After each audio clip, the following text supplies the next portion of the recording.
सब उम्मीद करती हूँ कि आप सब बढ़िया हो गए, स्वस्थ हो गए एंड मजे में हो गए। तो फ्रेंड्स, आज की जो वीडियो है बहुत ही ज्यादा इंपॉर्टेंट और रिक्वेस्टेड वीडियो है कि गर्मियों में हम बेबी की मसाज किस तरीके से कर सकते हैं। आज मैं आप लोगों से कोई डेली रूटीन नहीं शेयर करने वाली, आज मैं आप लोगों से शेयर करने वाली हूँ कि मेरी बेटी जैसे 15 मंथ्स की कंप्लीट हो चुकी है, मतलब 1 से लेकर 2 ईयर तक हम बेबी की मसाज किस तरीके से करते हैं और क्यों करनी चाहिए। मसाज के लिए हमारे बेबी के लिए कोई भी लिमिट फिक्स नहीं होती है। हम 4-5 साल तक आराम से अपने बेबी की मसाज जो कर सकते हैं और उसकी हड्डियों को मजबूत कर सकते हैं। जो मसाज जो होती है बच्चों की ग्रोथ के लिए बहुत ज्यादा जरूरी होती है। ये नहीं है कि हम मतलब छोटे बेबी की मसाज करते हैं, हमारा बेबी अगर बड़ा हो भी जाता है तो तब भी हम अपने बेबी की मसाज कर सकते हैं। जैसे तो हम जैसे थोड़े से बुजुर्ग हो जाते हैं तब भी डॉक्टर सजेस्ट करते हैं कि आप ये वाला ऑयल अपने गोडे पे लगाओ, कमर में दर्द है तो कमर की मसाज करो। तो मसाज जो होती है ना, मतलब हमारे जन्म से लेके हमारे बुढ़ापे तक मतलब बहुत ज्यादा जरूरी होती है। आप कभी भी किसी भी टाइम अपने मसाज कर सकते हो और अपनी हड्डियों को, अपने शरीर को मजबूत एंड फिट एंड फाइन रख सकते हो। तो इसलिए जो मसाज होती है बेबी की ग्रोथ के लिए बहुत ज्यादा जरूरी होती है। तो चलिए वीडियो को हम यहाँ पे स्टार्ट करते हैं और स्टार्ट करने से पहले वीडियो पे लाइक जरूर कर दीजिएगा और मेरे चैनल पे नए आए तो मेरे चैनल को सब्सक्राइब करना मत भूलिएगा। तो चलिए फ्रेंड्स, वीडियो को हम यहाँ पे स्टार्ट करते हैं। तो फ्रेंड्स, बच्चे के शरीर पर मालिश करने से पहले ना आप थोड़ा सा पहले तेल लगा करके देख लीजिएगा कहीं से शरीर पे कोई एलर्जी वगैरह ना हो। अगर एलर्जी वगैरह होती है तो आप उस तेल को बदल लीजिएगा। और वैसे तो सबसे बेस्ट होता है जो सरसों का तेल होता है। जैसे सर्दियों के मौसम में थोड़ी से आप अजवाइन में मिलाकर मतलब तेल में आप उसको गर्म करके ठंडा करके आप एक कंटेनर में छोटी सी शीशी में आप उसको मतलब डाल सकते हो और उसी से आप मसाज कर सकते हो। और गर्मियों के लिए तो कोकोनट जो ऑयल होता है तो वो भी मतलब काफी फायदेमंद होता है। ऑलिव ऑयल भी काफी फायदेमंद होता है। आप किसी भी तेल के साथ अपने छोटे से प्यारे से बेबी की आप मसाज कर सकते हो। बच्चे की मालिश करते समय हमें सबसे पहले जमीन पर अपने पैरों के जो तलवे होते हैं उनको अच्छे से जोड़ करके फिर बैठ जाना और उन पैरों के ऊपर मतलब अपने शिशु को अपनी सुविधा के अनुसार से, ताकि उसको भी कोई परेशानी ना हो, तो उस हिसाब से आप उसको लेटा करके आप उसकी पूरी बॉडी की आप मसाज कीजिएगा, सिर से लेके पैरों तक।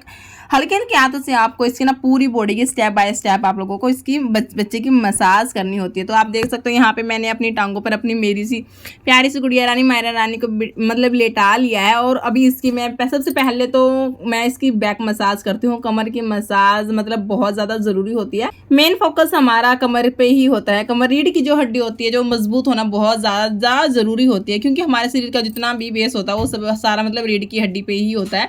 अगर रीढ़ की हड्डी हमारी भाई दर्द करता है या कोई तकलीफ होती है तो बस हम कुछ भी नहीं कर सकते। खड़े होने में भी हमें इतनी सारी प्रॉब्लम होती है, तो उसको भी हमें अच्छे तरीके से, इसलिए ना हमें उसकी अच्छे तरीके से मसाज करनी होती है। और उसके बाद भाई मैं यहाँ पे कर रही हूँ इसकी टांगों की मालिश। तो टांगों को भी हमें 1 बाय 1 दोनों टांगों की स्टेप बाय स्टेप अच्छे से मालिश करनी होती है। और अगर आपका बेबी जैसे थोड़ा सा लेट चल रहा है तो उसको थोड़ा सा जल्दी चलाने के लिए आप मतलब दोनों पैरों को उसको पकड़ के एक हाथ से नीचे से आप उसको सपोर्ट दीजिएगा और दूसरे हाथों से ना उसकी थोड़ी सी मतलब मसाज कीजिएगा। मतलब थोड़ी सी जोर से भी आप कर सकते हो, मतलब टाइटली। हाँ, मतलब बेबी को ये नहीं लगना चाहिए भी हाँ बहुत जोर से नहीं करनी है आपको, कभी उसकी नसों में कोई प्रॉब्लम हो जाए।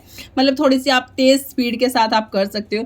इससे क्या होएगा कि आपका जो बेबी है ना वो थोड़ा सा जल्दी मतलब चलेगा, खुद से खड़े होने की कोशिश करेगा, एक से बढ़ के एक कदम है जो वो बढ़ाने की कोशिश करेगा। तो मतलब बहुत सारी चीज़ें हैं जो बच्चा मालिश से सीखता भी है, उसका शरीर मजबूत होता है। और अभी यहाँ पे फिलहाल मैं कर रही हूँ इसकी पेट की स्टमक की मसाज।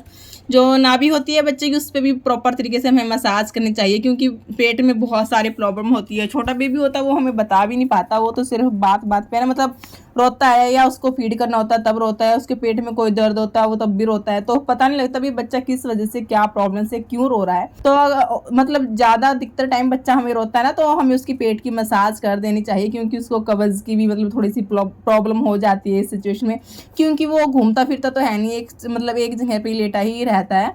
तो थोड़ा सा हम उसकी पेट की जैसे क्लॉकवाइज डायरेक्शन में हम मसाज करें तो उसको ना काफ़ी ज़्यादा फायदा होगा।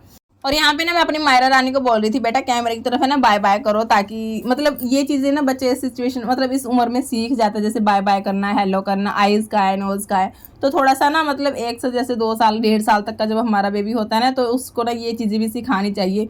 तो एज के अकॉर्डिंग वो मतलब सीखता भी है, उसकी कैपेसिटी मतलब सीखने की क्षमता होती है वो भी मजबूत होती है। तो हर चीज़ हमें उससे बातें करनी चाहिए, क्योंकि बहुत सारे लोगों की प्रॉब्लम होती है भी हमारा बेबी है जो बोलता नहीं है। आप उसको जैसे मालिश करो ना उसके साथ बातें कर करके आप उसकी मसाज कीजिएगा। वो मसाज को तो एंजॉय करेगा और आपकी बात जो आप बोलोगे ना उस पर भी थोड़ा फोकस करेगा और खुद से मतलब बोलने की कोशिश करेगा, बाबा, मामा, तो कुछ भी बोलता वो एटलीस्ट उसने स्टार्ट तो किया बोलना। तो ये छोटी छोटी चीज़ें होती है जो हमें मतलब इन चीज़ों का ध्यान करना होता है अपने बच्चों के ऊपर। मतलब ये छोटी सी ज़िंदगी, अगर इस उम्र में मतलब इस एज में अगर हम थोड़ी सी भी लापरवाही हमारे बच्चों के साथ करते हैं तो उस लापरवाही का नतीजा हमें भुगतना पड़ता है, वो पूरी उम्र तक भुगतना पड़ता है। कई बार तो ऐसे ऐसे केस होते हैं। तो इसलिए हमें छोटे से बच्चे के साथ बिल्कुल भी कोई भी लापरवाही नहीं करनी होती है। उसके साथ प्रॉपर तरीके से हमें टाइम स्पेंड करना होता है, उसके साथ बातें करनी होती है, उसके साथ खेलना होता है, उसके चारों तरफ का जो इन्वायरमेंट है हमें बहुत अच्छा बनाना होता है। तो ये हमें ही करना होता है। तो बच्चों को मतलब कुछ हमें सिखाने की कोई भी आवश्यकता नहीं होती, जैसा भी हम बोलते हैं करते हैं बच्चे ना ऑटोमेटिक ही सीखते हैं। कई बार जैसे मैं परेशान हो जाती हूँ ना तो मैं लड्डू को जैसे डांट लगाती हूँ, चाटा भी लगा देती हूँ। ये मेरी छोटी सी मायरा रानी है ना, खुद से हाथ बढ़ाएगी मारने के लिए। तो ऐसी ऐसी चीज़ों का थोड़ा सा ध्यान करना होता है। तो फ्रेंड्स, अभी आप लोगों ने देखा कि मैं उसकी किस तरीके से मसाज करती हूँ, उसको जल्दी चलाने के लिए किस तरीके से मसाज करती हूँ, उसको मतलब बोलने की उत्साह बढ़ाने के लिए उसके साथ बातें करनी होती है। तो ये छोटी छोटी बहुत सारी चीज़ें होती है जो कि हमें अपने बच्चों के साथ ना ध्यान करनी चाहिए। तो ये छोटी छोटी चीज़ें होती है जो कि हमें ना बहुत मतलब ध्यान रखना होता है इन सब चीज़ों का। तो चलिए फ्रेंड्स, इसके साथ मैं अपने व्लॉग को यहीं पे एंड करती हूँ। मिलते हैं आप लोगों से एक नई वीडियो के साथ, तब तक के लिए bye bye, take care, Radhe Radhe, जय श्री कृष्णा, जय श्री श्याम।